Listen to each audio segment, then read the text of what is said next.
Hello students, welcome back on this e learning platform. बेटा ਅਸੀਂ 10+1 ਦਾ ਜੋ ਚੈਪਟਰ ਕਰ ਰਹੇ ਹਾਂ, this is human respiratory system. ਤੁਹਾਡੇ ਸਿਲੇਬਸ ਦਾ ਬੇਟਾ ਇਹ ਲਾਸਟ ਯੂਨਿਟ 5th ਯੂਨਿਟ ਦਾ ਚੈਪਟਰ ਹੈ। 5th ਯੂਨਿਟ ਦਾ ਫਸਟ ਚੈਪਟਰ। ਇਸ ਤੋਂ ਪਹਿਲਾਂ ਵਾਲਾ ਚੈਪਟਰ ਜਿਹੜਾ human digestive system, that is not the part of syllabus during this session. ਕੱਲ ਅਸੀਂ ਬੇਟਾ ਹਿਊਮਨ ਰੈਸਪੀਰੇਟਰੀ ਸਿਸਟਮ ਦਾ ਸਟਰਕਚਰ ਪੜ੍ਹਿਆ ਸੀ। ਹਿਊਮਨ ਰੈਸਪੀਰੇਟਰੀ ਸਿਸਟਮ ਦੇ ਸਟਰਕਚਰ ਨੂੰ ਜੇ ਮੈਂ ਬਰੀਫਲੀ ਡਿਸਕਸ ਕਰਾਂ ਤਾਂ ਅਸੀਂ ਇਸ ਨੂੰ ਦੋ ਪਾਰਟਸ ਦੇ ਵਿੱਚ ਸਟੱਡੀ ਕੀਤਾ ਹੈ। ਸਭ ਤੋਂ ਪਹਿਲਾ ਹੈ 에ਅਰ ਪੈਸੇਜ ਜਾਂ 에ਅਰ ਦਾ ਟਰੈਕ, ਤੇ ਦੂਸਰਾ ਹੈ ਪੇਅਰ ਆਫ ਲੰਗਸ। ਜੋ ਬੇਟਾ 에ਅਰ ਪੈਸੇਜ ਹੈਗਾ ਉਹ ਸਾਡੀਆਂ ਐਕਸਟਰਨਲ ਨੇਅਰਸ ਤੋਂ ਜਾਂ ਨੋਸਟ੍ਰਿਲਸ ਤੋਂ ਲੈ ਕੇ ਕਿਸ ਤਰੀਕੇ ਨਾਲ 에ਅਰ ਮੂਵ ਕਰਦੀ ਹੈ ਅਪ ਟੂ ਲੰਗਸ, ਇੱਥੋਂ ਤੱਕ ਦਾ ਸਾਰਾ ਜਿਹੜਾ ਪੈਸੇਜ ਹੈਗਾ ਦੈਟ ਇਜ਼ ਰੈਸਪੀਰੇਟਰੀ ਪੈਸੇਜ। ਇਸ ਤੋਂ ਬਾਅਦ ਦੇ ਵਿੱਚ ਦੋ ਲੰਗਸ ਆ ਜਾਂਦੇ ਆ, ਤਾਂ ਜਿਹੜੀ 에ਅਰ ਹੈਗੀ ਹੈ ਨਾ ਲੰਗਸ ਦੇ ਵਿੱਚ ਜਦੋਂ ਐਂਟਰ ਕਰਦੀ ਹੈ ਤਾਂ ਉਹਨਾਂ ਲੰਗਸ ਦੇ ਵਿੱਚ ਕਿਸ ਤਰੀਕੇ ਨਾਲ ਉਹ ਐਲਵੀਓਲਾਈ ਤੱਕ ਪਹੁੰਚਦੀ ਹੈ ਜਾਂ ਐਕਸਚੇਂਜ ਆਫ ਗੈਸਸ ਹੁੰਦਾ ਹੈ, ਉਹ ਬੇਟਾ ਇਹਨਾਂ ਲੰਗਸ ਦੇ ਸਟਰਕਚਰ ਦੇ ਵਿੱਚ ਆ ਜਾਂਦਾ ਹੈ। ਜਿਸ ਤਰ੍ਹਾਂ ਸਭ ਤੋਂ ਪਹਿਲਾਂ ਮੈਂ 에ਅਰ ਪੈਸੇਜ ਦੀ ਗੱਲ ਕਰਾਂ, ਸਭ ਤੋਂ ਪਹਿਲਾਂ ਬੇਟਾ ਹਵਾ ਬਾਹਰੋਂ ਐਂਟਰ ਕਰਦੀ ਹੈ ਸਾਡੀ ਬਾਡੀ ਦੇ ਵਿੱਚ ਥਰੂ ਐਕਸਟਰਨਲ ਨੇਅਰਸ, ਐਕਸਟਰਨਲ ਨੋਸਟ੍ਰਿਲਸ। ਫਿਰ ਨੇਸਲ ਪੈਸੇਜ ਆ ਜਾਂਦਾ ਹੈ। ਨੇਸਲ ਪੈਸੇਜ ਦੇ ਵਿੱਚ 에ਅਰ ਦੀ ਫਿਲਟਰੇਸ਼ਨ ਦਾ ਕੰਮ ਵੀ ਕੀਤਾ ਜਾਂਦਾ ਹੈ।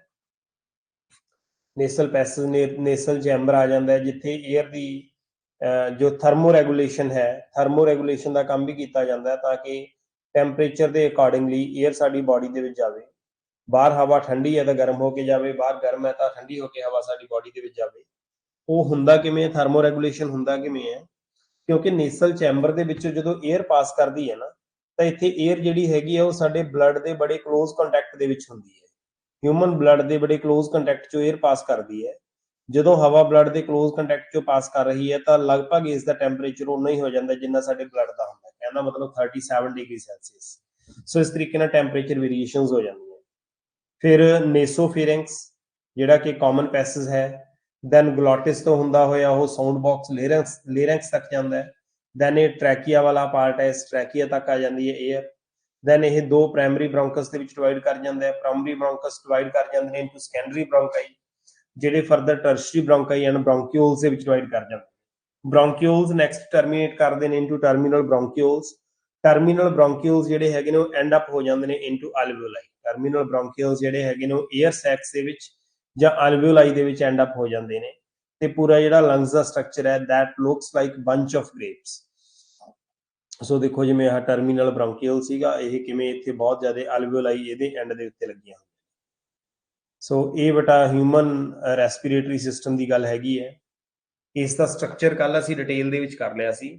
ਅੱਜ ਦਾ ਬੇਟਾ ਜੋ ਸਾਡਾ ਹੈਗਾ that is mechanism of respiration, ਜਾਂ ਸਟੈਪਸ ਕਿਹੜੇ ਕਿਹੜੇ ਹੈਗੇ ਆ ਰੈਸਪੀਰੇਸ਼ਨ ਦੇ ਵਿੱਚ, ਉਹ ਅਸੀਂ ਸਟੱਡੀ ਕਰਨੀ ਹੈ। ਸੋ ਰੈਸਪੀਰੇਸ਼ਨ ਦੇ ਸਟੈਪਸ ਕਿਹੜੇ ਹੈ, ਇਹਦੇ ਵਿੱਚ ਬੇਟਾ ਕੀ ਹੁੰਦਾ ਹੈ, ਸਭ ਤੋਂ ਪਹਿਲਾ ਜੋ ਸਟੈਪ ਹੈਗਾ ਉਹ ਬਰੀਦਿੰਗ ਦਾ ਸਟੈਪ ਹੁੰਦਾ ਹੈ। ਬਰੀਦਿੰਗ ਦਾ ਮਤਲਬ ਕੀ ਹੁੰਦਾ ਹੈ, ਬਰੀਦਿੰਗ ਦਾ ਮਤਲਬ ਹੁੰਦਾ ਹੈ ਕਿ ਇਨਟੇਕ ਆਫ 에ਅਰ, ਜਿਹੜੀ ਹਵਾ ਸਾਡੀ ਬਾਡੀ ਦੇ ਵਿੱਚ ਆ ਰਹੀ ਹੈ, ਉੱਥੇ ਐਕਸਚੇਂਜ ਆਫ ਗੈਸਸ ਹੁੰਦਾ ਹੈ, ਜਿਵੇਂ ਆਕਸੀਜਨ ਦਾ ਜਾਂ ਕਾਰਬਨ ਡਾਈਆਕਸਾਈਡ ਦਾ। ਬਟ ਇੱਥੇ ਕੁਐਸਚਨ ਇਹ ਅਰਾਈਜ਼ ਹੁੰਦਾ ਹੈ ਕਿ ਜਦੋਂ ਅਸੀਂ ਆਪਣੇ ਨੋਸਟ੍ਰਿਲਸ ਤੋਂ, ਐਕਸਟਰਨਲ ਲੇਅਰਸ ਤੋਂ ਜਿਹੜੀ 에ਅਰ ਜਾਂਦੀ ਹੈ, ਜਿਵੇਂ ਸਾਡੇ ਨੋਸਟ੍ਰਿਲਸ ਤੋਂ ਜਾਂਦੀ ਹੈ, ਇੱਥੋਂ ਪਾਸ ਹੋ ਕੇ ਉਹ ਨੇਸਲ ਚੈਂਬਰ ਦੇ ਵਿੱਚ ਜਾਂ ਨੇਸਲ ਕੈਵਿਟੀ ਤੋਂ ਪਾਸ ਹੁੰਦੀ ਹੈ।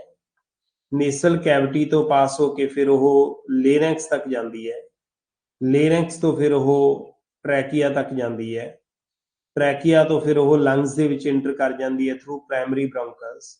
ਫਿਰ ਪ੍ਰਾਇਮਰੀ, ਸੈਕੰਡਰੀ ਬ੍ਰੌਂਕੇ, ਅਲਟੀਮੇਟਲੀ ਜਿਹੜੀ ਹੈਗੀ ਉਹ ਅਲਵੀਓਲਾਈ ਤੱਕ ਚਲੀ ਜਾਂਦੀ ਹੈ।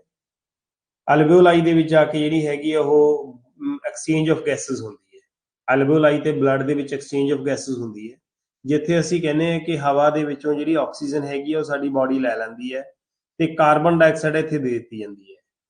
ਪਰ ਕੀ ਅਲਵੀਓਲਾਈ ਤੱਕ ਪਹੁੰਚਣ ਵਾਲੀ ਗੈਸ ਕੱਲੀ ਆਕਸੀਜਨ ਸੀ? ਜਦੋਂ ਅਸੀਂ ਨੋਸਟ੍ਰਿਲਸ ਤੋਂ 에ਅਰ ਲੈ ਰਹੇ ਹਾਂ, ਕੀ ਇੱਥੇ ਸਾਡੇ ਕੋਲੇ ਕੋਈ ਇਸ ਤਰ੍ਹਾਂ ਦਾ ਸਪੈਸਿਫਿਕ ਮੈਕੈਨਿਜ਼ਮ ਹੈ ਜਿਸ ਮੈਕੈਨਿਜ਼ਮ ਦੇ ਨਾਲ ਅਸੀਂ ਰੋਕ ਸਕਦੇ ਹਾਂ?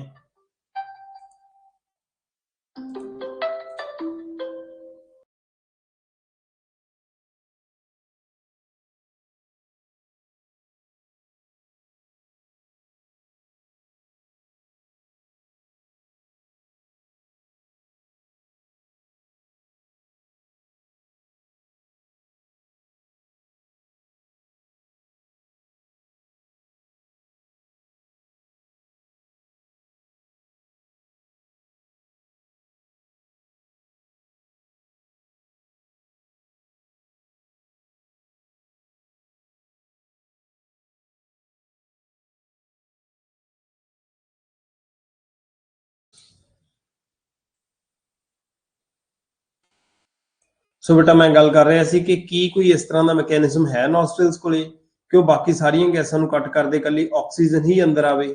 इस तरीके नाल नहीं हुंदा। बाहरों तां सारियां गैसां ही एल्वियोलाई तक आउंदियां। एल्वियोलाई तक जिहड़ियां गैसेस आ रही हैं, उन्हां gases they which carbon dioxide भी होनी है, उन्हां गैसेस दे विच ऑक्सीजन भी होनी है, उत्थे नाइट्रोजन भी होनी है। जो एयर का नॉर्मल कंपोजिशन हैगी है, जिवें नाइट्रोजन ज़्यादा हुंदी है, फिर 19% ऑक्सीजन हुंदी है, ते कुछ कार्बन डाइऑक्साइड हुंदी है। हुण ऑक्सीजन तो भी ज़्यादा कंसनट्रेशन तां नाइट्रोजन दी आ जाती है इत्थे, बट फिर भी एक्सचेंज ऑफ गैसेस जदों हुंदा है, ऑक्सीजन ते कार्बन डाइऑक्साइड दा ही हुंदा है। ਉਹਦਾ ਕੀ ਮੈਕੈਨਿਜ਼ਮ ਹੈ ਐਕਸਚੇਂਜ ਆਫ ਗੈਸਸ ਦਾ ਕਿ ਆਕਸੀਜਨ ਤੇ ਕਾਰਬਨ ਡਾਈਆਕਸਾਈਡ ਹੀ ਇਨਵੋਲਵ ਹੁੰਦੀਆਂ ਨੇ? ਉਹ ਬੇਟਾ ਇਹਨਾਂ ਦੇ ਪ੍ਰੈਸ਼ਰ ਤੇ ਡਿਪੈਂਡ ਕਰਦਾ ਹੈ, ਕਿਉਂਕਿ ਪਾਰਸ਼ੀਅਲ ਪ੍ਰੈਸ਼ਰ ਆਫ ਆਕਸੀਜਨ ਡਿਫਰੈਂਸ ਹੁੰਦਾ ਹੈ ਤੇ ਇਸੇ ਤਰੀਕੇ ਨਾਲ ਕਾਰਬਨ ਡਾਈਆਕਸਾਈਡ ਦੇ ਪ੍ਰੈਸ਼ਰ ਦਾ ਡਿਫਰੈਂਸ ਹੁੰਦਾ ਹੈ, ਐਂਡ ਅਕੋਰਡਿੰਗ ਟੂ ਪ੍ਰੈਸ਼ਰ ਇਹ ਦੋਨੋਂ ਗੈਸਸ ਮੂਵ ਕਰਦੀਆਂ ਨੇ। ਇਹਨਾਂ ਗੈਸਸ ਦੀ ਐਕਸਚੇਂਜ ਹੋਣ ਦਾ ਕੰਪਲੀਟ ਮੈਕੈਨਿਜ਼ਮ ਸਾਡੇ ਇਸੇ ਚੈਪਟਰ ਦੇ ਵਿੱਚ ਹੀ ਹੈ। ਨੈਕਸਟ ਟਾਪਿਕ ਦੇ ਵਿੱਚ ਆਪਾਂ ਪੜਾਂਗੇ ਕਿ ਕਿਵੇਂ ਐਕਸਚੇਂਜ ਆਫ ਗੈਸਸ ਹੁੰਦੀ ਹੈ। ਦੈਨ ਹੁਣ ਟਰਾਂਸਪੋਰਟੇਸ਼ਨ ਆਫ ਗੈਸਸ ਹੋ ਗਈ, ਜਦੋਂ ਐਲਵੀਓਲਾਈ ਤੱਕ ਆ ਗਈ, ਦੇਖੋ एयर इत्थों इंटर कर गई, इत्थों इंटर करके लंग्स दे विच आ गई, लंग्स दे विच एल्वियोलाई हैगियां ने, इन्हां एल्वियोलाई दे विच हुण एयर आ गई। एल्वियोलाई दे बाहर अपने कोले की सी? ब्लड वैसल सी। तां हुंदा की है इस तरीके नाल, जिवें मैं कहा कि ये एल्वियोलाई है, एल्वियोलाई दे बाहर ये ब्लड वैसल्स ने इस तरीके नाल। तां इस दे विच जिहड़ी ऑक्सीजन सी लंग्स ਦੇ ਵਿੱਚ ਐਲਵੀਓਲਾਈ ਦੇ ਵਿੱਚ ਆਕਸੀਜਨ ਅਵੇਲੇਬਲ ਸੀ, ਜਿਹੜੀ ਉਹ ਆਕਸੀਜਨ ਹਿਊਮਨ ਬਲੱਡ ਦੇ ਵਿੱਚ ਆ ਜਾਊਗੀ ਤੇ ਬਲੱਡ ਦੇ ਵਿੱਚ ਜਿਹੜੀ ਕਾਰਬਨ ਡਾਈਆਕਸਾਈਡ ਸੀ ਉਹ ਐਲਵੀਓਲਾਈ ਤੱਕ ਚਲੀ ਜਾਊਗੀ। ਇੱਥੋਂ ਕਾਰਬਨ ਡਾਈਆਕਸਾਈਡ ਬਾਹਰ ਚਲੀ ਜਾਣੀ ਹੈ ਬਾਡੀ ਤੋਂ ਤੇ ਆਕਸੀਜਨ ਬਲੱਡ ਦੇ ਵਿੱਚ ਆ ਗਈ। ਇਨ ਦਿਸ ਵੇ ਇਹ ਬਲੱਡ ਦੇ ਵਿੱਚ ਆਕਸੀਜਨ ਆ ਗਈ। ਹੁਣ ਬਲੱਡ ਦੇ ਵਿੱਚ ਇਸ ਆਕਸੀਜਨ ਦੀ ਟਰਾਂਸਪੋਰਟੇਸ਼ਨ ਹੋਣੀ ਹੈ, ਗੈਸਸ ਟਰਾਂਸਪੋਰਟੇਸ਼ਨ ਹੋਣੀ ਹੈ ਬਲੱਡ ਦੇ ਥਰੂ। ਜਦੋਂ ਬਲੱਡ ਦੇ ਵਿੱਚ ਟਰਾਂਸਪੋਰਟੇਸ਼ਨ ਹੋ ਗਈ ਤਾਂ ਹੁਣ ਇਹੀ ਬਲੱਡ ਕੀ ਕਰੂਗਾ? ਜਿਵੇਂ ਇਹ ਬਲੱਡ ਵੈਸਲ ਹੈਗੀ ਹੈ, ਇਹ ਬਲੱਡ ਵੈਸਲ ਸਾਡੀ ਬਾਡੀ ਦੇ ਟਿਸ਼ੂਜ਼ ਤੱਕ ਇਸ ਬਲੱਡ ਨੂੰ ਲੈ ਕੇ ਆਊਗਾ ਜਿਹਦੇ ਚ ਆਕਸੀਜਨ ਹੈ। ਤਾਂ ਬਾਡੀ ਟਿਸ਼ੂਜ਼ ਦੇ ਵਿੱਚ ਕੀ ਹੋ ਜਾਣਾ ਹੈ? ਬਾਡੀ ਟਿਸ਼ੂਜ਼ ਦੇ ਵਿੱਚ ਆ ਕੇ ਜਿਹੜੀ ਬਲੱਡ ਦੇ ਵਿੱਚ ਆਕਸੀਜਨ ਡਿਸੋਲਵ ਹੋਈ ਹੋਈ ਸੀ, ਉਹ ਆਕਸੀਜਨ ਟਿਸ਼ੂ ਕੋਲੇ ਆ ਜੂਗੀ। ਟਿਸ਼ੂ ਨੇ ਆਪਣੀ ਰੈਸਪੀਰੇਸ਼ਨ ਕੀਤੀ ਹੋਈ ਹੈ, ਜਿਹੜੀ ਕਾਰਬਨ ਡਾਈਆਕਸਾਈਡ ਡੀਸੀ ਟਿਸ਼ੂ ਦੀ ਉਹ ਬਲੱਡ ਦੇ ਵਿੱਚ ਆ ਜੂਗੀ ਤੇ ਬਲੱਡ ਇਸ ਕਾਰਬਨ ਡਾਈਆਕਸਾਈਡ ਨੂੰ ਲੈ ਕੇ ਦੁਬਾਰਾ ਫਿਰ ਐਲਵੀਓਲਾਈ ਕੋਲੇ ਆ ਜਾਏਗਾ। ਇਨ ਦਿਸ ਵੇ ਆਪਣੇ ਕੋਲੇ ਗੈਸ ਐਕਸਚੇਂਜ ਹੋ ਜੂਗੀ ਬਿਟਵੀਨ ਬਲੱਡ ਐਂਡ ਟਿਸ਼ੂ। ਜਦੋਂ ਟਿਸ਼ੂ ਕੋਲੇ ਆਕਸੀਜਨ ਪਹੁੰਚ ਗਈ ਤਾਂ ਉੱਥੇ ਰੈਸਪੀਰੇਸ਼ਨ ਦਾ ਪ੍ਰੋਸੈਸ ਹੋ ਜਾਏਗਾ। Then will be tissue respiration ਔਰ ਸੈਲੂਲਰ ਰੈਸਪੀਰੇਸ਼ਨ। ਸੋ ਇਸ ਤਰੀਕੇ ਨਾਲ ਬੇਟਾ ਇਹ ਸਾਰੇ ਸਟੈਪਸ ਹੈਗੇ ਨੇ, ਜਿਨ੍ਹਾਂ ਸਟੈਪਸ ਦੇ ਨਾਲ ਐਕਸਚੇਂਜ ਆਪਣਾ ਰੈਸਪੀਰੇਸ਼ਨ ਦਾ ਪ੍ਰੋਸੈਸ ਕੰਪਲੀਟ ਹੁੰਦਾ ਹੈ। आई होप कि जनरल जिहड़ा हैगा तुहानूं बेटा इस प्रोसैस बारे समझ लग्या होगा कि किस तरीके नाल रैसपीरेशन कंप्लीट हो गई है। मैं रिपीट कर रहा तुहाडे लई, हुंदा की है, एक बारी ह्यूमन लंग्स तो ह्यूमन नॉस्ट्रल्स तो एयर जिहड़ी हैगी आउंदी है लंग्स तक आ जाती है। इस तरीके नाल अपने लंग्स हैगे है,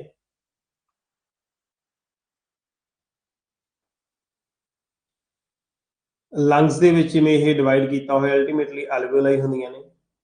ਤਾਂ ਲੰਗਸ ਦੇ ਨਾਲ ਨਾਲ ਇੱਥੇ ਬੇਟਾ ਬਲੱਡ ਵੈਸਲਸ ਵੀ ਹੈਗੀਆਂ ਨੇ। ਇਹ ਸਾਡੀ ਕੋਈ ਬਲੱਡ ਵੈਸਲ ਹੈਗੀ ਹੈ।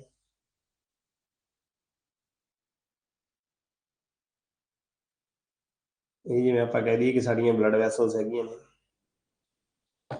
ਤਾਂ ਇੱਥੇ ਹੁੰਦਾ ਕੀ ਹੈ, ਲੰਗਸ ਦੇ ਵਿੱਚ ਜਿਹੜੀ ਆਕਸੀਜਨ ਆਈ ਹੈਗੀ ਹੈ ਉਹ ਆਕਸੀਜਨ ਬਲੱਡ 'ਚ ਆ ਜੂਗੀ ਤੇ ਬਲੱਡ 'ਚ ਜਿਹੜੀ ਕਾਰਬਨ ਡਾਈਆਕਸਾਈਡ ਹੈ ਉਹ ਲੰਗਸ ਦੇ ਵਿੱਚ ਚਲੀ ਜਾਊਗੀ। ਤੇ ਸਾਡੇ ਜਿਹੜੇ ਬਲੱਡ ਸੈਲਸ ਹੈਗੇ, ਸਾਡੀਆਂ ਜਿਹੜੀਆਂ ਬਲੱਡ ਵੈਸਲਸ ਨੇ, ਇਸੇ ਆਕਸੀਜਨ ਨੂੰ ਲੈ ਕੇ ਹੁਣ ਬਾਡੀ ਦੇ ਟਿਸ਼ੂ ਕੋਲੇ ਆ ਜਾਂਦੀਆਂ ਨੇ। ਇਸ ਤਰੀਕੇ ਨਾਲ ਇਹ ਬਾਡੀ ਦਾ ਟਿਸ਼ੂ ਹੈ ਜਾਂ ਬਾਡੀ ਦੇ ਸੈਲਸ ਹੈਗੇ ਆ। ਟਿਸ਼ੂਜ਼ ਕੋਲੇ ਆ ਕੇ ਫਿਰ ਐਕਸਚੇਂਜ ਆਫ ਗੈਸਸ ਹੁੰਦੀ ਹੈ। ਬਲੱਡ ਦੇ ਵਿੱਚ ਜਿਹੜੀ ਆਕਸੀਜਨ ਸੀ, ਜਿਹੜੀ ਡਿਜ਼ੋਲਵਡ ਆਕਸੀਜਨ ਸੀ, ਉਹ ਆਕਸੀਜਨ ਸਾਡੇ ਟਿਸ਼ੂਜ਼ ਕੋਲੇ ਆ ਜਾਣੀ ਹੈ। ਟਿਸ਼ੂਜ਼ ਨੇ ਰੈਸਪੀਰੇਸ਼ਨ ਕਰਕੇ ਜਿਹੜੀ ਕਾਰਬਨ ਡਾਈਆਕਸਾਈਡ ਦਿੱਤੀ ਹੋਈ ਸੀ ਉਹ ਬਲੱਡ ਦੇ ਵਿੱਚ ਚਲੀ ਜਾਣੀ ਤੇ ਬਲੱਡ ਇਸੇ ਕਾਰਬਨ ਡਾਈਆਕਸਾਈਡ ਨੂੰ ਲੈ ਕੇ ਦੁਬਾਰਾ ਫਿਰ ਲੰਗਸ ਕੋਲੇ ਆ ਜਾਊਗਾ ਤੇ ਅਗੇਨ ਲੰਗਸ ਕੋਲੇ, ਕਿਉਂਕਿ ਇੱਥੇ ਕਾਰਬਨ ਡਾਈਆਕਸਾਈਡ ਹੈ, ਇਹ ਕਾਰਬਨ ਡਾਈਆਕਸਾਈਡ ਜਿਹੜੀ ਲੰਗਸ ਦੇ ਵਿੱਚ ਚਲੀ ਜਾਊਗੀ ਤੇ ਆਕਸੀਜਨ ਦੁਬਾਰਾ ਫਿਰ ਆ ਜਾਊਗੀ। In this way exchange of gases ਹੁੰਦਾ ਰਹੂਗਾ। ਇੱਕ ਵਾਰ ਤਾਂ ਐਕਸਚੇਂਜ ਆਫ ਗੈਸਸ ਇਸ ਸਟੈਪ ਤੇ ਹੋਇਆ, ਕਿੱਥੇ ਹੋਇਆ? Between alveoli and blood. ਇੱਕ ਵਾਰ ਐਕਸਚੇਂਜ ਆਫ ਗੈਸਸ ਇਸ ਲੈਵਲ ਤੇ ਹੋਇਆ, ਕਿੱਥੇ ਹੋਇਆ? Between blood and tissue. So यह एक्सचेंज ऑफ गैसेस का जिहड़ा पूरा प्रोसैस है, तो जां असीं कह सकते हैं कि स्टैप्स है रेस्पिरेशन के। इन्हां सारे स्टैप्स नूं हुण पढ़ांगे। सब तो पहला जो अज दा मेन टॉपिक है दैट इज ब्रीदिंग। असीं ब्रीदिंग का मैकेनिज्म पढ़ना। ब्रीदिंग का मतलब की हुंदा है? ब्रीदिंग का मतलब intake of fresh air and expelling the foul air. जिहड़ी फ्रैश एयर का मतलब जिहड़ी बाहरों हवा आ रही है वो अंदर लैके जानी। बॉडी ने जिहड़ी कार्बन डाइऑक्साइड वगैरह प्रोड्यूस की हुई है वो हवा बॉडी तो बाहर कढ़ देनी। सो इस तरीके नाल अपने कोले दो प्रोसैस इस दे विच हुंदे है, एक इंस्पीरेशन का हुंदा है ते एक एक्सपीरेशन का। इनहेलेशन या एक्सहेलेशन असीं इस तरीके नाल कह सकते हैं। Inhalation मीनस active intake of air from atmosphere into lungs. Expiration means passive expelling the air from the lungs. Active ते passive दा की मतलब है? Active दा मतलब इत्थे हैगा at the expense of energy.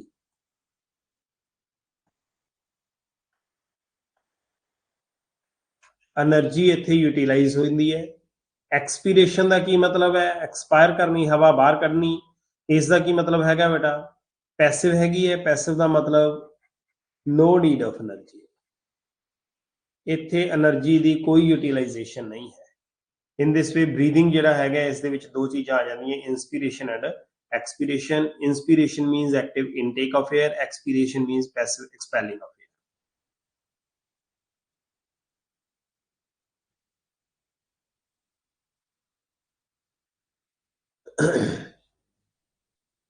ਤਾਂ ਹੁਣ ਸਭ ਤੋਂ ਪਹਿਲਾਂ ਇੰਸਪੀਰੇਸ਼ਨ ਨੂੰ ਸਮਝੋ। ਇੰਸਪੀਰੇਸ਼ਨ ਨੂੰ ਸਮਝਣ ਦੇ ਲਈ ਨਾ ਬੇਟਾ ਤੁਹਾਨੂੰ ਇਸ ਕੈਵਿਟੀ ਨੂੰ ਸਮਝਣਾ ਪਊਗਾ। ਇਹ ਥੋਰੈਸਿਕ ਕੈਵਿਟੀ ਹੈ। ਇਸ ਕੈਵਿਟੀ ਨੂੰ ਥੋੜਾ ਜਿਹਾ ਸਮਝੋ ਕਿ ਕੈਵਿਟੀ ਕੀ ਹੈ। ਇੱਕ ਇਨਕਲੋਜ਼ਡ ਕੈਵਿਟੀ ਹੈ ਜਿਹਦੀਆਂ ਸਾਈਡਸ ਦੇ ਉੱਤੇ ਇਸ ਤਰੀਕੇ ਨਾਲ ਰਿਬਸ ਲੱਗੇ ਹੋਏ ਆ। ਫਰੰਟ ਤੇ ਇੱਕ ਬੋਨ ਲੱਗੀ ਹੋਈ ਹੈ ਜਿਹਨੂੰ ਅਸੀਂ ਕਹਿੰਦੇ ਸਟਰਨਮ। ਇਸ ਨੂੰ ਬੋਲਦੇ ਅਸੀਂ ਸਟਰਨਮ। एंड जिहड़े लंग्स ने दे रेस्ट ऑन दिस डायफ्राम। ये इस डायफ्राम दे उत्ते रेस्ट करते हैं, इहदे उत्ते टिके हुए हैगे आ। पिछे साडी बैकबोन आ जांदी है ते जिहड़ियां अपणियां ये रिब्स हैगियां ने ना, इन्हां रिब्स नूं एक दूजे नाल इस तरीके नाल कनैक्ट करन वालियां मसल्स हुंदियां ने। ये दो तरह दीयां मसल्स हुंदियां ने जिन्हां नूं असीं इंटरकॉस्टल मसल्स बोलदे हां। These are internal intercostal muscles or these are external intercostal muscles. Intercostal muscles होंदी है। Intercostal muscles दो तरह दी होंदी है, external intercostal muscles and internal intercostal muscles. ये ਜਿਹੜੀਆਂ ਮਸਲਸ ਨੇ ਇਹ ਮਸਲਸ ਕਿਵੇਂ ਕੰਮ ਕਰਦੀਆਂ ਨੇ ਤੇ ਇਹਨਾਂ ਮਸਲਸ ਦੀ ਹੈਲਪ ਦੇ ਨਾਲ ਜਾਂ ਇਸ ਕੈਵਿਟੀ ਨੂੰ ਸਮਝਣ ਤੋਂ ਬਾਅਦ ਕਿਵੇਂ ਇੰਸਪੀਰੇਸ਼ਨ ਹੁੰਦੀ ਹੈ, किमें साह अंदर जाता है, किमें ऑक्सीजन अंदर जाती है। उस दे लई जदों बेटा इंस्पीरेशन होनी है, सब तो पहली गल तो जिहड़ा डायफ्राम हैगा वो कंट्रैक्ट कर जाता है। ये डायग्राम की पोजीशन हैगी है रिलैक्स की। जदों कंट्रैक्ट कर गया तो नीचे वाल नूं आ जाऊगा, ऐ हो जू फ्लैट हो जाऊगा, डायफ्राम फ्लैट हो गया। हुण तुसीं मैनूं ये दसो, सब तो पहली गल डायफ्राम फ्लैट होने दे नाल जिहड़ी आ कैविटी सी, इस कैविटी का वॉल्यूम वध गया ना। पहला तो उपर वाल नूं सी, हुण जदों नीचे वाल नूं आ गया इन्नी स्पेस होर आ गई, इहदे विच जगह वध गई। इहदा मतलब इसका वॉल्यूम इनक्रीज हो गया। सब तो पहला डायफ्राम कंट्रैक्ट, जिहदे नाल की हो गया वॉल्यूम इनक्रीज होया। दूजी गल एक्सटर्नल इंटरकॉस्टल मसल्स कंट्रैक्ट। जिहड़ियां आ मसल्स ने ना इत्थे लगियां होईयां, एक्सटर्नल इंटरकॉस्टल मसल्स, ये मसल्स कंट्रैक्ट करदियां ने। इन्हां मसल्स दे कंट्रैक्ट करन दे नाल स्टर्नम थोड़ा जिहा अपवर्ड एंड आउटवर्ड, थोड़ा जिहा बाहर वाल नूं, जिवें आपां साह लैंदे आ तां छाती बाहर वाल नूं आउंदी है ना, तां थोड़ियां जिहियां जिहड़ियां हैगियां ने इह अपणियां एक्सटर्नल इंटरकॉस्टल मसल्स दे काम करन नाल रिब्स ते स्टर्नम अपवर्ड्स मूव करदे आ।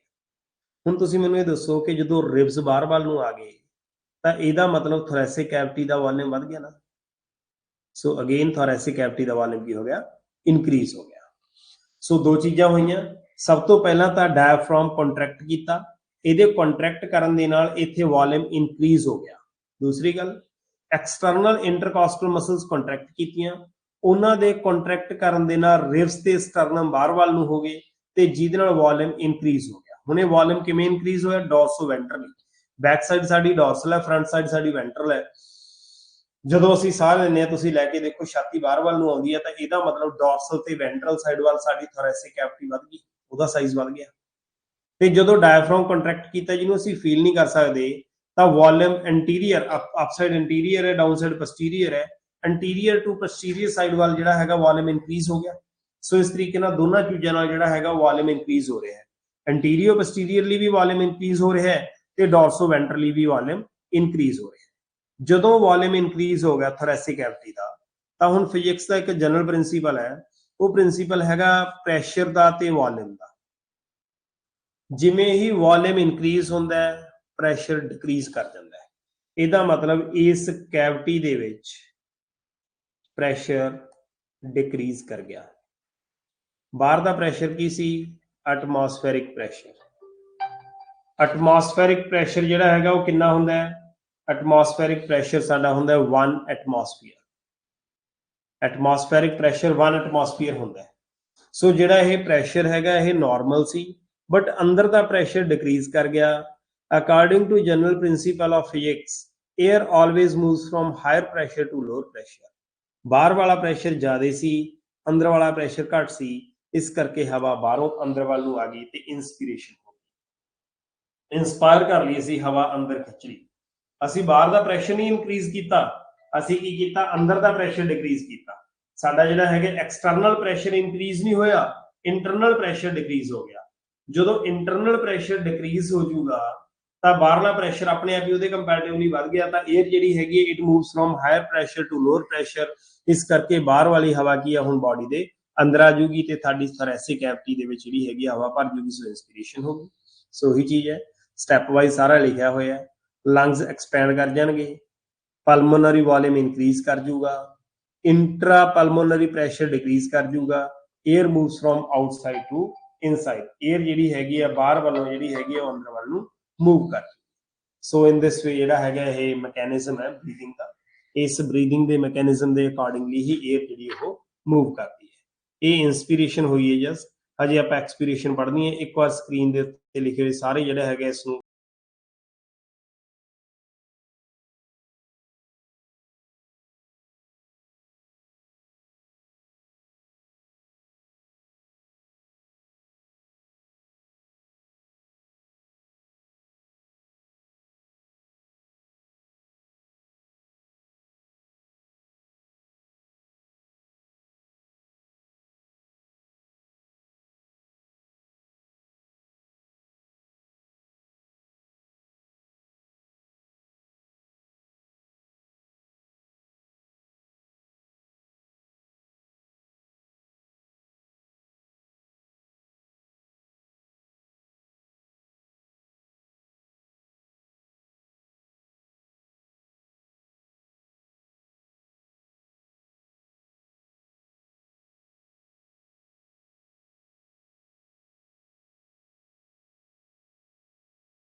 ਹਾਂਜੀ। ਹੁਣ ਐਕਸਪੀਰੇਸ਼ਨ ਹਵਾ ਬਾਹਰ ਕਿਵੇਂ ਕੱਢੀਏ?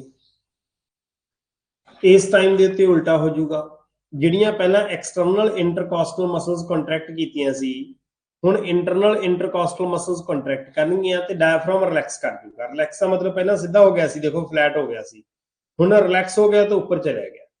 ਜਦੋਂ ਡਾਇਫਰਾਮ ਰਿਲੈਕਸ ਕਰਕੇ ਉੱਪਰ ਚਲਿਆ ਗਿਆ ਤਾਂ ਇਹਦਾ ਮਤਲਬ ਇੱਥੇ ਵੋਲਿਊਮ ਡਿਕਰੀਜ਼ ਹੋ ਗਿਆ, ਰਾਈਟ। ਸੋ ਇਧਰ ਵੋਲਿਊਮ ਡਿਕਰੀਜ਼ ਹੋ ਜਾਂਦਾ ਤੇ ਦੂਸਰੀ ਸਾਈਡ ਦੇ ਉੱਤੇ ਆਪਣੇ ਕੋਲੇ ਜਿਹੜਾ ਇੰਟਰਨਲ ਇੰਟਰਕੋਸਟਲ ਮਸਲਸ ਨੇ ਜਿਹੜੀਆਂ, ਉਹਨਾਂ ਦੇ ਆਪਣੀ ਓਰੀਜਨਲ ਪੋਜੀਸ਼ਨ ਦੇ ਵਿੱਚ ਆਉਣ ਨਾਲ ਜਿਹੜਾ ਸਟਰਨਮ ਬਾਹਰ ਵੱਲ ਨੂੰ ਮੂਵ ਕੀਤਾ ਸੀ ਪਹਿਲਾਂ, ਹੁਣ ਵਾਪਸ ਅੰਦਰ ਵੱਲ ਨੂੰ ਆ ਜਾਊਗਾ। ਇਹਨਾਂ ਦੋਨਾਂ ਚੀਜ਼ਾਂ ਦੇ ਹੋਣ ਨਾਲ ਥੋਰੈਕਸ ਦਾ ਰੀਜਨ ਓਰੀਜਨਲ ਪੋਜੀਸ਼ਨ ਦੇ ਵਿੱਚ ਆ ਜਾਊਗਾ। ਥੋਰੈਕਸ ਕੈਵਿਟੀ ਜਿਹੜੀ ਹੈਗੀ ਹੈ ਉਹ ਆਪਣੀ ਓਰੀਜਨਲ ਪੋਜੀਸ਼ਨ ਰੀਗੇਨ ਕਰ ਲੂਗੀ, ਉਸ ਦਾ ਸਾਈਜ਼ ਪਹਿਲਾਂ ਜਿੰਨਾ ਹੋ ਜਾਊਗਾ। ਓਵਰਆਲ ਵੀ ਕੈਨ ਸੇ ਕਿ ਵੋਲਿਊਮ ਡਿਕਰੀਜ਼ ਕਰ ਜੂਗਾ। ਜਦੋਂ ਵੋਲਿਊਮ ਡਿਕਰੀਜ਼ ਕਰ ਜੂਗਾ according to principles of physics, volume ਤੇ ਪ੍ਰੈਸ਼ਰ ਇਨਵਰਸਲੀ ਰਿਲੇਟਡ ਹੈਗੇ ਆ, ਤਾਂ ਇਹਦਾ ਮਤਲਬ ਬੇਟਾ ਕੀ ਹੋਇਆ? ਪ੍ਰੈਸ਼ਰ ਇਨਕਰੀਜ਼ ਕਰ ਗਿਆ। ਹੁਣ ਇੱਥੇ ਤਾਂ ਪ੍ਰੈਸ਼ਰ ਇਨਕਰੀਜ਼ ਹੋ ਗਿਆ ਕਿਉਂਕਿ ਅਸੀਂ ਵੋਲਿਊਮ ਡਿਕਰੀਜ਼ ਕਰਤਾ। ਬਾਹਰ ਜਿਹੜਾ ਹੈਗਾ ਆਪਣੇ ਕੋਲੇ ਐਟਮੋਸਫੇਰਿਕ ਪ੍ਰੈਸ਼ਰ ਸੀ ਉਹ ਸੇਮ ਸੀ 1 ਐਟਮੋਸਫੀਅਰ ਸੀ। ਅਸੀਂ ਬਾਹਰ ਵਾਲੇ ਪ੍ਰੈਸ਼ਰ ਨੂੰ ਕੋਈ ਚੇਂਜ ਨਹੀਂ ਕੀਤਾ, ਬਾਹਰ ਵਾਲਾ ਡਿਕਰੀਜ਼ ਨਹੀਂ ਕੀਤਾ। we have just increased the internal pressure of the body। ਜਦੋਂ ਇੰਟਰਨਲ ਪ੍ਰੈਸ਼ਰ ਇਨਕਰੀਜ਼ ਕਰਦਾ ਤਾਂ ਹਵਾ ਜਿਹੜੀ ਹੈਗੀ ਹਾਈ ਪ੍ਰੈਸ਼ਰ ਤੋਂ ਲੋ ਪ੍ਰੈਸ਼ਰ ਜਾਂਦੀ ਹੈ। ਸੋ ਅੰਦਰੋਂ ਹਵਾ ਮੂਵ ਕਰਕੇ ਬਾਡੀ ਤੋਂ ਬਾਹਰ ਆ ਜਾਊਗੀ, 에ਅਰ ਮੂਵਸ ਆਊਟ। ਸੋ ਇਸ ਤਰੀਕੇ ਨਾਲ ਆਪਣੇ ਕੋਲੇ ਐਕਸਪੀਰੇਸ਼ਨ ਹੁੰਦੀ। ਵੈਸੇ ਤਾਂ ਐਕਸਪੀਰੇਸ਼ਨ ਦੇ ਟਾਈਮ ਤੇ ਕੋਈ એનર્ਜੀ ਯੂਜ਼ ਨਹੀਂ ਹੁੰਦੀ, ਬਟ ਜੇ ਅਸੀਂ ਫੋਰਸਫੁਲ ਐਕਸਪੀਰੇਸ਼ਨ ਕਰਾਂਗੇ ਨਾ, ਬਹੁਤ ਜ਼ਿਆਦਾ ਜ਼ੋਰ ਲਾ ਕੇ ਹਵਾ ਬਾਹਰ ਕੱਢਾਂਗੇ, ਫਿਰ ਪੇਟ ਦੀਆਂ ਮਸਲਸ ਵੀ ਕੰਮ ਕਰਦੀਆਂ, ਇੰਟਰਨਲ ਇੰਟਰਕਾਸਟਲ ਮਸਲਸ ਵੀ ਕੰਟਰੈਕਟ ਕਰਦੀਆਂ ਨੇ। ਅਬਡੋਮੀਨਲ ਮਸਲਸ ਤੇ ਇੰਟਰਨਲ ਇੰਟਰਕਾਸਟਲ ਮਸਲਸ ਨੂੰ ਕੰਮ ਕਰਨਾ ਪੈਂਦਾ ਹੈ, ਜਿਹਦੇ ਕਰਕੇ ਜਿਹੜੀ ਹੈਗੀ ਐਕਸੇਲੇਸ਼ਨ ਦੇ ਟਾਈਮ ਤੇ એનર્ਜੀ ਯੂਜ਼ ਹੋ ਸਕਦੀ ਹੈ ਜੇ ਅਸੀਂ ਫੋਰਸਫੁਲ ਐਕਸਪੀਰੇਸ਼ਨ ਕਰੀਏ। So this is the mechanism of respiration breathing, ਜਿਹਦੇ ਵਿੱਚ 에ਅਰ ਇਨਵਰਡਸ ਮੂਵ ਕਰਦੀ ਹੈ ਤੇ ਆਊਟਵਰਡਸ ਮੂਵ ਕਰਦੀ ਹੈ। ਇੰਸਪੀਰੇਸ਼ਨ ਹੁੰਦਾ ਤੇ ਐਕਸਪੀਰੇਸ਼ਨ ਹੁੰਦਾ ਹੈ। ਇਸ ਤੋਂ ਪਹਿਲਾਂ ਕਿ ਮੈਂ ਨੈਕਸਟ ਕੁਐਸਚਨ ਵੱਲ ਮੂਵ ਕਰਾਂ, if any of my student has any doubt, ਕਿਸੇ ਵੀ ਤਰ੍ਹਾਂ ਦਾ ਕੋਈ ਡਾਊਟ ਹੈਗਾ, you are free to ask your question। Otherwise ਆਪਾਂ ਨੈਕਸਟ ਟੌਪਿਕ ਸਟਾਰਟ ਕਰਾਂਗੇ ਰੈਸਪੀਰੇਟਰੀ ਵੋਲਿਊਮਸ। ਸੋ ਉਹ ਟੌਪਿਕ ਵੀ ਬੜਾ ਇੰਪੋਰਟੈਂਟ ਹੈ, ਸਮਝ ਕੇ ਕਰਨ ਵਾਲਾ ਹੈ। ਜੇ ਕੋਈ ਡਾਊਟ ਹੈ ਯੈਸ ਨੋ ਦੇ ਵਿੱਚ ਬੇਟਾ ਰਿਪਲਾਈ ਕਰੋ, ਸੋ ਦੈਟ ਆਪਾਂ ਨੈਕਸਟ ਟੌਪਿਕ ਜਿਹੜਾ ਆਪਾਂ ਇਸ ਤੋਂ ਬਾਅਦ ਸਟਾਰਟ ਕਰ ਸਕੀਏ। ਜਲਦੀ ਨਾਲ ਬੇਟਾ ਦੱਸੋ।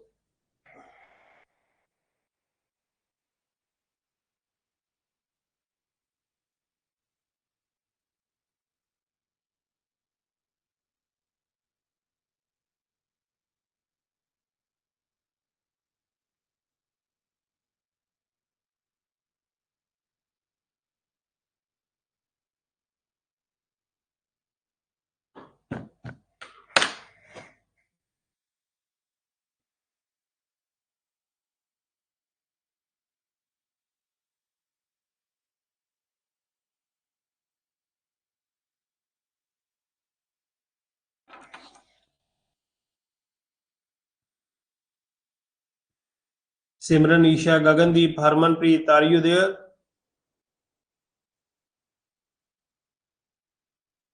Am I audible to you, beta?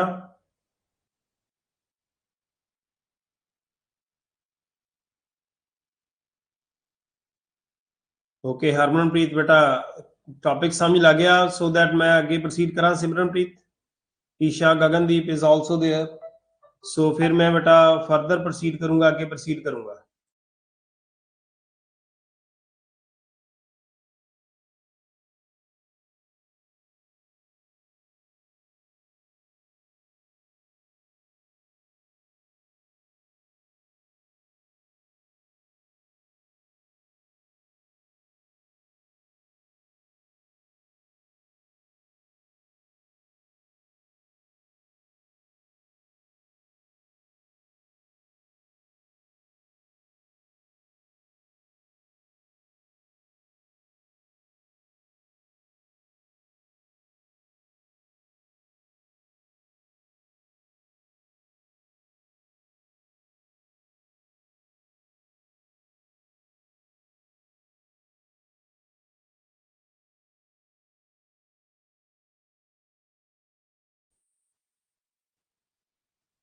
So next is about respiratory volume. सारे वॉल्यूम जिन्हें स्क्रीन पे आए हुए हैं बड़े ध्यान नाल समझने हैं, बहुत सारे क्वेश्चंस ਇਹਦੇ ਵਿੱਚੋਂ ਬਣਦੇ ਆ। ਕੰਪੀਟੀਟਿਵ ਐਗਜ਼ਾਮਸ ਦੇ ਵਿੱਚ ਵੀ ਬਹੁਤ ਜ਼ਿਆਦਾ ਕੁਐਸਚਨਸ ਆਉਂਦੇ ਆ। Tidal volume, inspiratory reserve volume, expiratory reserve volume, residual volume, inspiratory capacity, expiratory capacity, functional residual capacity, vital capacity, total lung capacity। बहुत सारे क्वेश्चंस ਇਹਨਾਂ ਦੇ ਵਿੱਚੋਂ ਬਣਦੇ ਆ ਜਿਨ੍ਹਾਂ ਦਾ ਆਪਾਂ ਆਨਸਰ, ਜਿਨ੍ਹਾਂ ਨੂੰ ਆਪਾਂ ਧਿਆਨ ਨਾਲ ਸਮਝਣਾ ਹੈ। ਫਿਲਹਾਲ ਤੁਹਾਨੂੰ ਲੱਗਦਾ ਹੋਊਗਾ ਕਿ ਸਰ ਨੇ ਬੜੀਆਂ ਅਜੀਬ ਜੀਆਂ ਟਰਮੀਨੋਲੋਜੀਜ਼ ਦੱਸਤੀਆਂ, ਬਟ ਜੇ ਸਮਝ ਕੇ ਕਰੋਗੇ ਤਾਂ ਸਮਝ ਲੱਗ ਜਾਣੀ ਹੈ, ਅਜੀਬ ਲੱਗਣੋਂ ਹਟ ਜਾਣੀ ਹੈ। ਜੇ ਨਹੀਂ ਸਮਝੋਗੇ ਤਾਂ ਇਹ ਨਾਮ ਵੀ ਬੜੇ ਅਜੀਬ ਲੱਗਣਗੇ। ਸੋ ਇਹ ਫਿਰ ਨਹੀਂ ਯਾਦ ਹੋਣੇ, ਇਸ ਕਰਕੇ ਸਮਝ ਕੇ ਧਿਆਨ ਨਾਲ ਸਮਝਣਾ। ਕੱਲੇ ਕੱਲੇ ਬਾਰੇ ਮੈਂ ਦੱਸੂਗਾ। ਫਸਟ ਆਫ ਆਲ ਮੈਂ ਗੱਲ ਕਰੂੰਗਾ ਟਾਈਡਲ ਵॉल्यूम। ਟਾਈਡਲ ਵॉल्यूम ਕੀ ਹੈ? ਨॉर्मल ਸਾਹ ਲੈਨੇ ਆਪਾਂ, ਮੈਂ ਇੱਕ ਸਾਹ ਲਿਆ, ਇੱਕ ਸਾਹ ਛੱਡਿਆ, ਜ਼ੋਰ ਨਹੀਂ ਲਾਉਣਾ। ਸਾਹ ਲੈ ਕੇ ਦੇਖੋ, ਜਦੋਂ ਸਾਹ ਲੈ ਕੇ ਦੇਖੋਗੇ ਜ਼ੋਰ ਲਾਂਗੇ, ਜ਼ੋਰ ਨਹੀਂ ਲਾਉਣਾ। ਨॉर्मली ਜਿੰਨਾ ਬੈਠੇ ਆ, ਜਿੰਨਾ ਸਾਨੂੰ ਫੀਲ ਵੀ ਨਹੀਂ ਹੋ ਰਿਹਾ। ਆਪਾਂ ਗੱਲਾਂ ਕਰਦੇ ਕਰਦੇ ਬੋਲਦੇ ਬੋਲਦੇ 1 ਮਿੰਟ 'ਚ 13 ਵਾਰੀ ਸਾਹ ਲੈ ਜਾਂਦੇ ਆ ਤੇ ਇਹ ਸਾਹ ਲੈਂਦੇ ਹੋਏ ਸਾਨੂੰ ਫੀਲ ਨਹੀਂ ਹੁੰਦਾ, ਤਾਂ ਜਿਹੜਾ ਉਹ ਨॉर्मल ਸਾਹ ਲੈ ਰਹੇ ਆ ड्यूरिंग दैट कितनी हवा साडे अंदर जा रही है ते कितनी बाहर आ रही है, that is called inspirate, that is called tidal volume. So एक नॉर्मल रेस्पिरेशन दे ड्यूरिंग ਜਿਹੜੀ एयर इंस्पायर कर रहे हो ਜਾਂ एक्सपायर कर रहे हो, that is called normal, that is called tidal volume. ਇਹ 500 ml ਹੁੰਦੀ ਹੈ ਬੇਟਾ, ਇੱਕ ਵਾਰ ਤੁਸੀਂ 500 ml ਹਵਾ ਅੰਦਰ ਲੈ ਕੇ ਜਾਂਦੇ हो।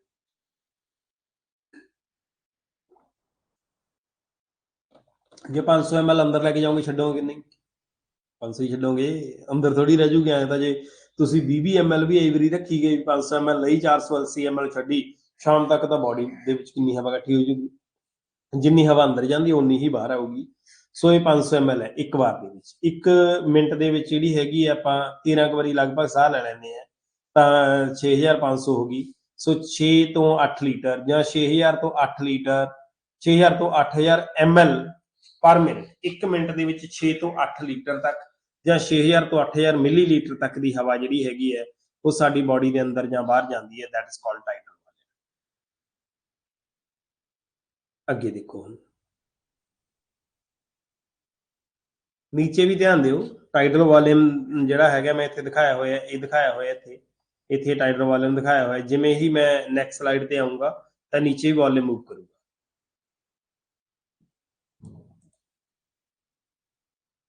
ਦੇਖੋ IRV, ਇੰਸਪੀਰੇਟਰੀ ਰਿਜ਼ਰਵ ਵੋਲਿਊਮ। ਪਹਿਲਾਂ ਟਾਈਡਲ ਵੋਲਿਊਮ ਸੀ, ਹੁਣ ਟਾਈਡਲ ਵੋਲਿਊਮ ਦੇ ਉੱਪਰ ਵਾਲਾ ਆ ਗਿਆ ਇੰਸਪੀਰੇਟਰੀ ਰਿਜ਼ਰਵ ਵੋਲਿਊਮ। ਟਾਈਡਲ ਵੋਲਿਊਮ ਹੋ ਗਿਆ, ਟਾਈਡਲ ਵੋਲਿਊਮ ਤੋਂ ਉੱਪਰ ਇੰਸਪੀਰੇਟਰੀ ਰਿਜ਼ਰਵ ਵੋਲਿਊਮ। ਇਹ ਕੀ ਹੈ? ਇੱਕ ਵਾਰ ਤਾਂ ਆਪਾਂ ਨਾਰਮਲ ਰੈਸਪੀਰੇਸ਼ਨ ਦੇ ਨਾਲ ਸਾਹ ਅੰਦਰ ਲੈ ਗਏ, ਟਾਈਡਲ ਵੋਲਿਊਮ ਨਾਰਮਲ ਇੰਸਪੀਰੇਸ਼ਨ ਕਿੰਨਾ ਲੈ ਗਏ? 500 ml ਸਾਹ ਲੈ ਗਏ। ਮੈਂ ਤੁਹਾਨੂੰ ਕਹਾਂ ਕਿ 500 ml ਸਾਹ ਲਿਜਾਣ ਤੋਂ ਬਾਅਦ ਚ ਹੋਰ ਜ਼ੋਰ ਲਾ ਕੇ ਸਾਹ ਅੰਦਰ ਖਿੱਚੋ, ਕਿੰਨਾ ਵੱਧ ਤੋਂ ਵੱਧ ਲਿਜਾਣਾ ਹੈ, ਛੱਡਣਾ ਨਹੀਂ ਹੈ ਸਾਹ। ਪਰ ਇੱਕ ਵਾਰ ਟਾਈਡਲ ਵੋਲਿਊਮ ਕਰ ਚੁੱਕੇ ਹੈ, ਇੱਕ ਵਾਰ ਨਾਰਮਲ ਇੰਸਪੀਰੇਸ਼ਨ ਕਰ ਚੁੱਕੇ ਹੈ, ਐਕਸਪਾਇਰ ਨਹੀਂ ਕੀਤਾ, ਨਾਰਮਲੀ ਇੰਸਪਾਇਰ ਕਰੋ, ਕਰ ਲਿਆ। ਹੁਣ ਇਸ ਤੋਂ ਬਾਅਦ ਦੇ ਵਿੱਚ ਬੇਟਾ ਫੋਰਸਫੁਲ ਇੰਸਪੀਰੇਸ਼ਨ ਕਰੋ, ਕਰੋ ਕਰਕੇ ਦੇਖੋ।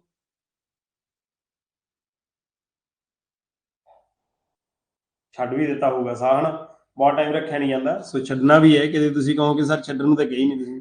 ਸੋ ਇੱਕ ਵਾਰ ਟਾਈਡਲ ਵੋਲਿਊਮ ਦੇ ਨਾਲ ਨਾਰਮਲ ਬੋਡੀ ਦੇ ਅੰਦਰ ਤੁਸੀਂ ਹਵਾ ਲੈ ਕੇ ਗਏ 500 ml। ਮੈਂ ਕਿਹਾ ਕਿ ਉਸ ਤੋਂ ਬਾਅਦ ਐਡੀਸ਼ਨਲ ਲੈ ਕੇ ਜਾਓ, ਫੋਰਸਫੁਲ ਇੰਸਪੀਰੇਸ਼ਨ ਕਰੋ, ਜ਼ੋਰ ਲਾ ਕੇ ਇੰਸਪਾਇਰ ਕਰੋ। ਤਾਂ ਹੁਣ ਜਿਹੜੀ ਫੋਰਸਫੁਲ ਇੰਸਪੀਰੇਸ਼ਨ ਕੀਤੀ ਹੈ, ਇਸ ਵਾਰ ਹਵਾ ਟਾਈਡਲ ਵੋਲਿਊਮ ਤੋਂ ਵੱਧ ਗਈ ਹੋਣੀ ਹੈ ਡੈਫੀਨੇਟਲੀ। ਜੇ ਨਹੀਂ ਯਕੀਨ ਆਉਂਦਾ ਤਾਂ ਕਰਕੇ ਦੇਖ ਲਓ। ਪਹਿਲਾਂ ਨਾਰਮਲ ਲਿਆ, ਫਿਰ ਜ਼ੋਰ ਲਾ ਕੇ ਦੇਖੋ, ਕਾਫੀ ਟਾਈਮ ਤੱਕ ਤੁਸੀਂ ਹਵਾ ਅੰਦਰ ਲਿਜਾ ਸਕਦੇ ਹੋ। ਪਹਿਲਾਂ ਵਾਲੀ ਨਾਲੋਂ 5-6 ਗੁਣਾ ਅੰਦਰ ਹਵਾ ਲੈ ਗਏ ਤੁਸੀਂ। ਸੋ ਇਸ ਕਰਕੇ ਜਿਹੜੀ ਇੰਸਪੀਰੇਟਰੀ ਰਿਜ਼ਰਵ ਵੋਲਿਊਮ ਹੈ ਨਾ, ਜਾਂ ਕੰਪਲੀਮੈਂਟ ਲੇਅਰ ਹੈਗੀ ਹੈ, this is the additional volume of air that we can inspire after forceful inspiration। ਇਹ 2500 ਤੋਂ 3000 ml ਤੱਕ ਹੈ। ਕਿੰਨੀ ਆ ਗਈ? 2500 ਤੋਂ 3000 ml। ਹੁਣ ਤੁਸੀਂ ਮੈਨੂੰ ਇਹ ਦੱਸੋ ਵੀ ਜਦੋਂ ਹੁਣ ਤੁਸੀਂ ਹਵਾ ਛੱਡੋਗੇ, ਟਾਈਡਲ ਵੋਲਿਊਮ ਵਾਲੀ ਵੀ ਛੱਡੋਗੇ ਤਾਂ ਇੰਸਪੀਰੇਟਰੀ ਰਿਜ਼ਰਵ ਵੋਲਿਊਮ ਵਾਲੀ ਵੀ ਛੱਡੋਗੇ। ਪਹਿਲਾਂ ਸਾਹ ਲਿਆ, ਲਓ, ਦਿਸ ਇਜ਼ ਟਾਈਡਲ ਵੋਲਿਊਮ, ਜ਼ੋਰ ਨਾਲ ਲਓ, ਦਿਸ ਇਜ਼ ਇੰਸਪੀਰੇਟਰੀ ਰਿਜ਼ਰਵ ਵੋਲਿਊਮ। ਸਾਰਾ ਛੱਡ ਦਿਓ ਤਾਂ ਜਿਹੜਾ ਸਾਰਾ ਛੱਡਤਾ ਉਹ ਚ ਟਾਈਡਲ ਵੋਲਿਊਮ ਵੀ ਛੱਡਿਆ, ਇੰਸਪੀਰੇਟਰੀ ਰਿਜ਼ਰਵ ਵੋਲਿਊਮ ਵੀ ਛੱਡਿਆ। ਇਹਦਾ ਮਤਲਬ ਜਿਹੜਾ ਸਾਹ ਹੁਣ ਅਸੀਂ ਛੱਡਿਆ ਉਹ ਸਾਡੀ ਇੰਸਪਾਇਰ ਕਰਨ ਦੀ capacity C, that is inspiration capacity. ਇਹ ਅਸੀਂ ਇੰਨਾ ਕੁ ਬਾਈ ਇੰਸਪਾਇਰ ਕਰ ਸਕਦੇ ਸੀ, ਇੰਨੀ ਕੁ ਹਵਾ ਅਸੀਂ ਅੰਦਰ ਲਿਜਾ ਸਕਦੇ ਸੀ। ਸੋ ਸਾਡੀ ਹੋ ਗਈ ਇੰਸਪੀਰੇਸ਼ਨ ਕੈਪੈਸਿਟੀ। ਇਹਨਾਂ ਦੋਨਾਂ ਨੂੰ ਜੋੜ ਕੇ ਇਹ ਇੰਸਪੀਰੇਸ਼ਨ ਕੈਪੈਸਿਟੀ ਕਿੰਨੀ ਹੋਈ ਫਿਰ? 2500 ਤੋਂ 3000 ਇਹ ਸੀ, ਪਲੱਸ 500 ਪਹਿਲਾਂ ਲਈ ਕਰ ਦੋ, 3000 ਤੋਂ 3500 ml ਤੱਕ ਸਾਡੀ ਕੀ ਹੋਗੀ? IC ਹੋਗੀ, ਇੰਸਪੀਰੇਸ਼ਨ ਕੈਪੈਸਿਟੀ ਹੋਗੀ ਵੀ ਅਸੀਂ ਇੰਨਾ ਸਾਹ ਅੰਦਰ ਲਿਜਾਣ ਦੀ ਕੈਪੈਸਿਟੀ ਰੱਖਦੇ ਹਾਂ। ਪੜ੍ਹੀਏ ਫਿਰ ਇੰਸਪੀਰੇਸ਼ਨ ਕੈਪੈਸਿਟੀ। ਆ ਸੀ ਇੰਸਪੀਰੇਸ਼ਨ ਕੈਪੈਸਿਟੀ।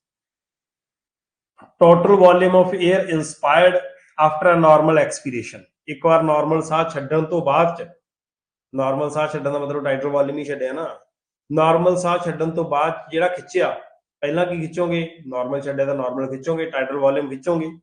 ਟਾਈਡਲ ਵੋਲਿਊਮ ਖਿੱਚਣ ਤੋਂ ਬਾਅਦ ਦੇ ਵਿੱਚ ਕੀ ਖਿੱਚੋਗੇ? ਇੰਸਪੀਰੇਟਰੀ ਰਿਜ਼ਰਵ ਵੋਲਿਊਮ ਖਿੱਚੋਗੇ। ਟਾਈਡਲ ਵੋਲਿਊਮ ਕਿੰਨਾ ਖਿੱਚਿਆ? 500 ml, 500, 5000 ਨਹੀਂ 500। IRV ਕਿੰਨਾ ਖਿੱਚਿਆ? 2500 ਤੋਂ 3000। कुल कितना हो गया 3000 तो 3500 ml तक टोटल हो गया। सो ये अपनी होगी इंस्पिरेटरी कैपेसिटी। इंस्पिरेटरी कैपेसिटी हुण अगे आ जाओ।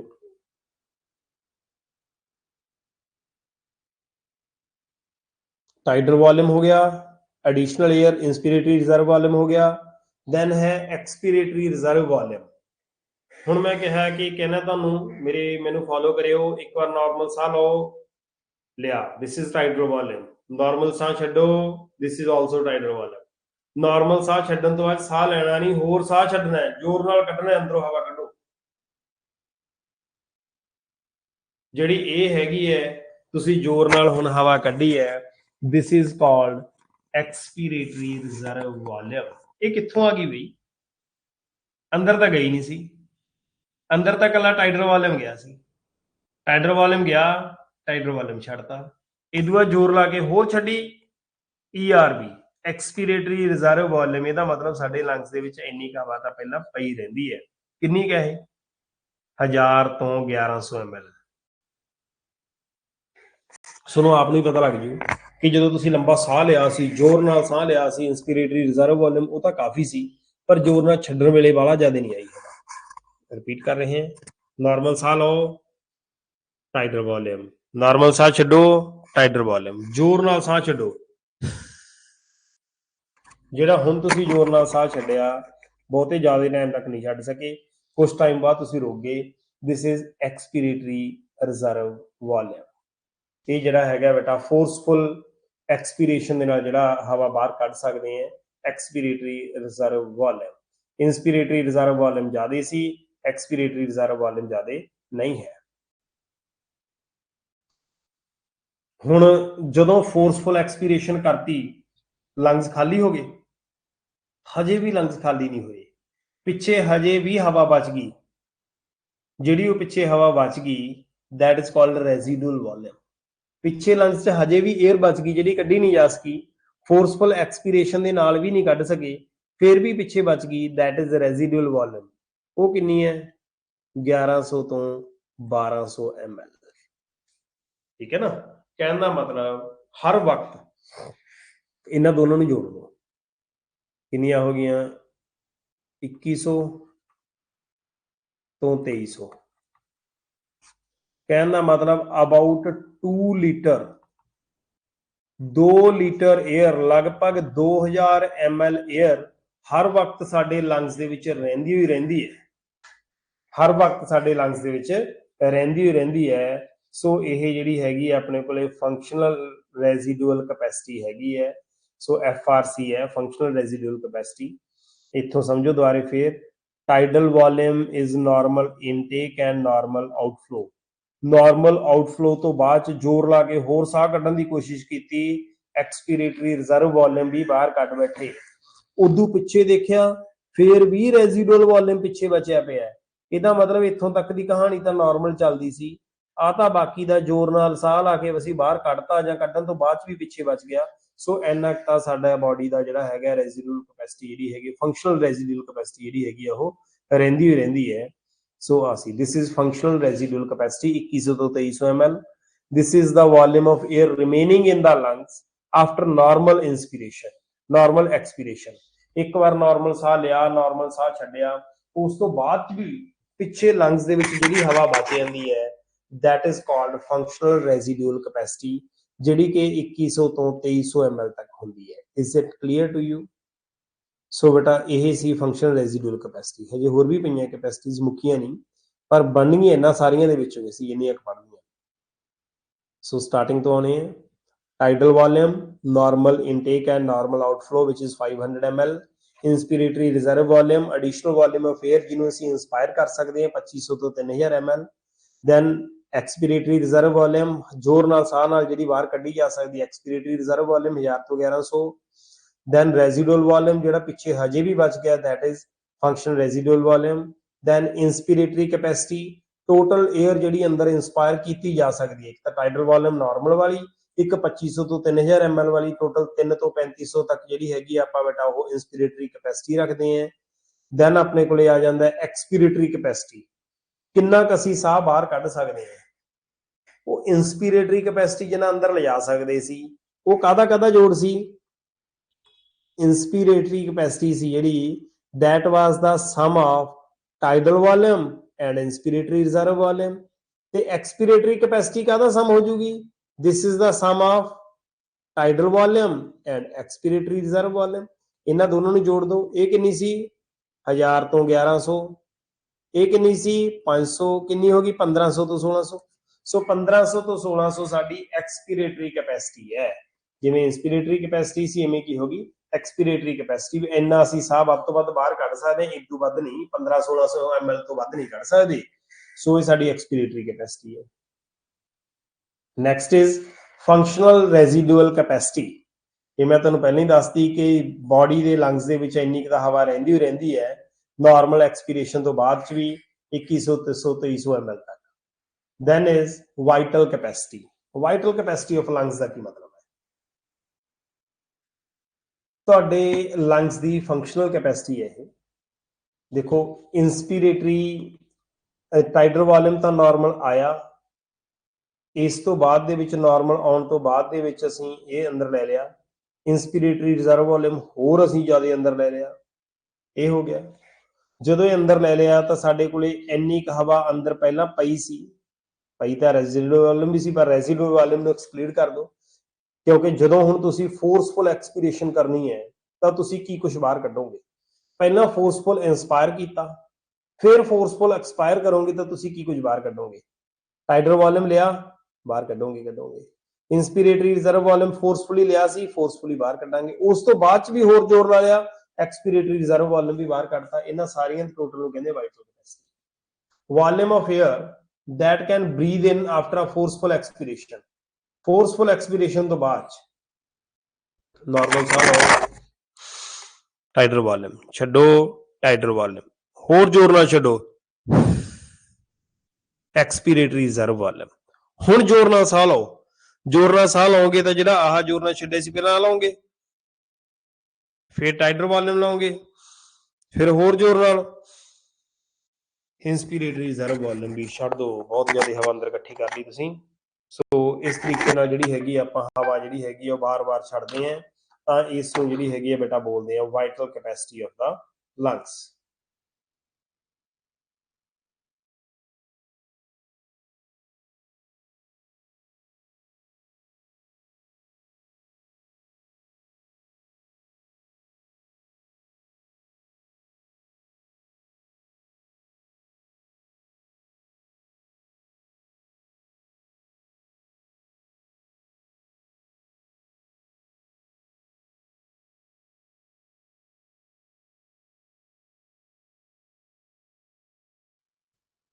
ਸੋ ਇਹ ਬੇਟਾ ਆਪਣੀਆਂ ਅਲੱਗ-ਅਲੱਗ ਕੈਪੈਸਿਟੀਜ਼ ਬਾਰੇ ਮੈਂ ਤੁਹਾਨੂੰ ਦੱਸਿਆ ਇਹਨਾਂ ਸਾਰੀਆਂ ਨੂੰ ਜੇ ਜੋੜ ਦਾਂਗੇ that is total lung capacity lungs the total क्षमता ਕਿੰਨੀ ਹੈ 5000 ਤੋਂ 6000 ਤੱਕ ਟੋਟਲ lung capacity ਬਣ ਜਾਂਦੀ ਹੈ ਸੋ ਇੰਨਾ ਬੇਟਾ ਅਸੀਂ ਸਾਰਿਆਂ ਨੇ ਅੱਜ lung capacities ਬਾਰੇ ਪੜ੍ਹਨਾ ਹੈ ਰੈਸਪੀਰੇਟਰੀ ਵਾਲੀਅਮਸ ਬਾਰੇ ਪੜ੍ਹਨਾ ਹੈ ਕੱਲ ਇਸ ਤੋਂ ਬਾਅਦ ਚ ਅੱਗੇ ਕਰਵਾਉਂਗਾ ਧਿਆਨ ਨਾਲ ਪੜ੍ਹਿਓ ਜਿੰਨੀਆਂ ਵੀ ਮੈਂ ਦਿੱਤੀਆਂ ਹੋਈਆਂ ਨੇ ਬੜੇ ਧਿਆਨ ਨਾਲ ਕਰੋਗੇ ਤਾਂ ਸਮਝ ਲੱਗਣਗੀਆਂ ਅੱਜ ਦੇ ਲਈ ਇੰਨੇ ਹੀ ਬਾਕੀ ਬੇਟਾ ਕੱਲ ਦੀ ਕਲਾਸ ਕਰਾਂਗੇ